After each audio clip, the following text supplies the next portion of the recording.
Hello, everyone. My name is Minrar Mapfumo, and welcome to Takes on the Yard.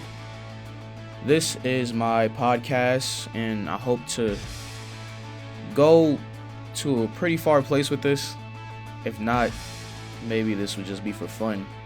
This podcast will talk about sports, movies, pop culture, politics, whatever you name it. I'll have guests on here, my friends, other athletes, and hopefully some prominent figures as well. But this is the first episode, so welcome. Today we're going to be talking about if MLB fans are too harsh on MLB players. We're going to specifically focus on the New York Yankees. And before I get into that, I want to point out how New York as a whole is known for having tough fans and harsh media. And if you pay attention to what happens before a player gets traded to a team in New York, any athletic team in New York, the first question is, will that player be able to handle the New York media and the New York fans? And sometimes, and they are able to handle that, and sometimes they don't. So the first person we're going to look at is former New York Yankee Joey Gallo. Before Gallo was traded to the Yankees, he was on the Rangers, and he was a star in the Rangers, constantly hitting home runs back to back to back to back to back. And it was fun to watch. And of course, when you have a stadium as small as Yankee Stadium, and you have that right field short porch, you're going to want every big lefty bat in your lineup. And I remember saying, I want Joey Gallo in this lineup because I know he would be a beast with this short porch. So the Yankees went out. Brian Cashman, general manager, Yankees went out and got him. When he arrived in New York, it was not that good. Everybody's expectations of him were above and beyond. However, he did not meet those expectations. And to be quite frank, he fell way below the expectations of most of the Yankee fans. Struck out a lot, didn't hit as many home runs as people thought he would. So it just didn't look pretty good for him in the long run. Actually, Anthony Rizzo was the highlight of that trade deadline because they got Joey Gallo and Anthony Rizzo. Anthony Rizzo was the highlight because Anthony Rizzo just came in and started being a dog for the Yankees. And he still is a dog for the Yankees till this day.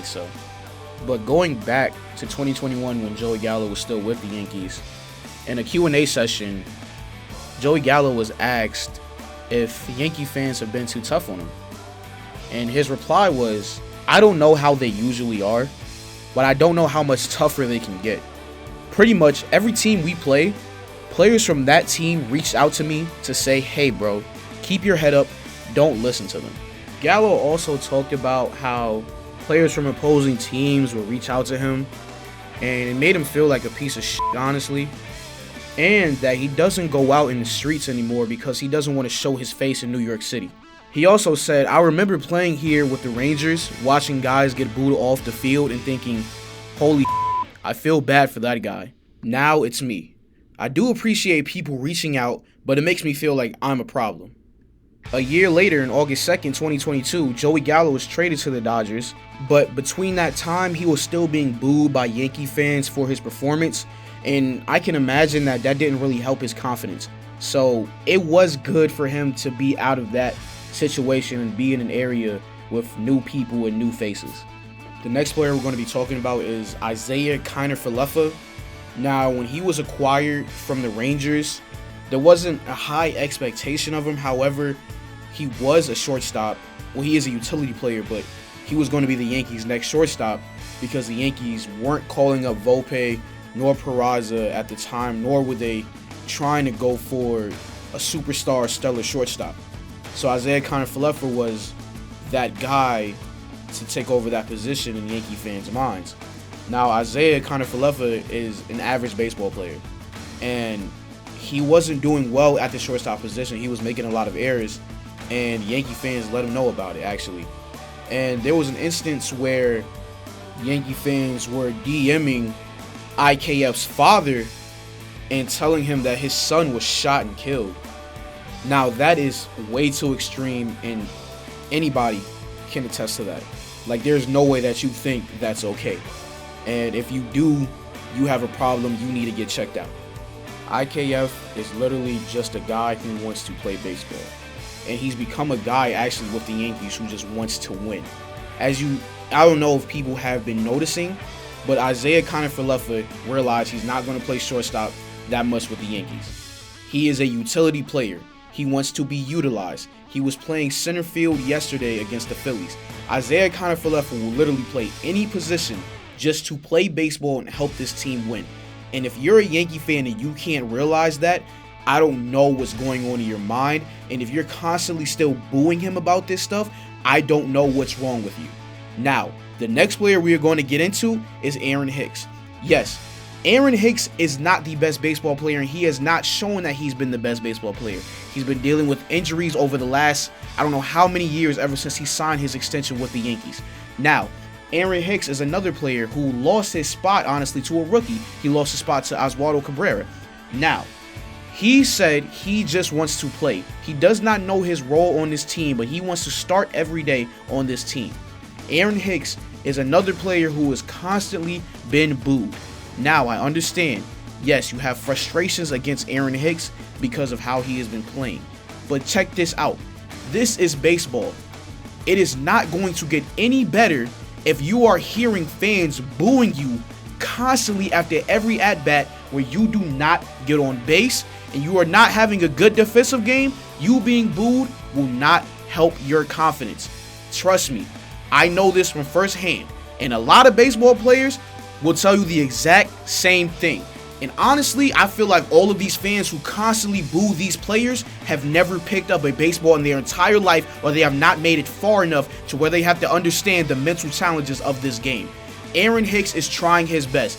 To say he's not, based off that one play he had last year where he just dropped the fly ball and just looked at it on the ground, didn't even realize the ball was in play. That was a funny moment. I understand that. You can make fun of him all you want. But holding that against him and holding all of his at-bats against him, it's like you just honestly believe he doesn't want to be out there. And honestly, you just can't think that about a baseball player who is getting paid this much money to love the game and to play the game the way they see fit.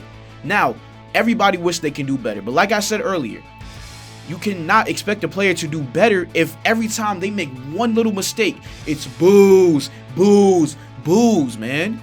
That's not how this game works. This game is too hard on the brain. And if you're not mentally fit, you will fail. You already fail enough at baseball. If your brain is not even in it, man, it's a whole different ball game.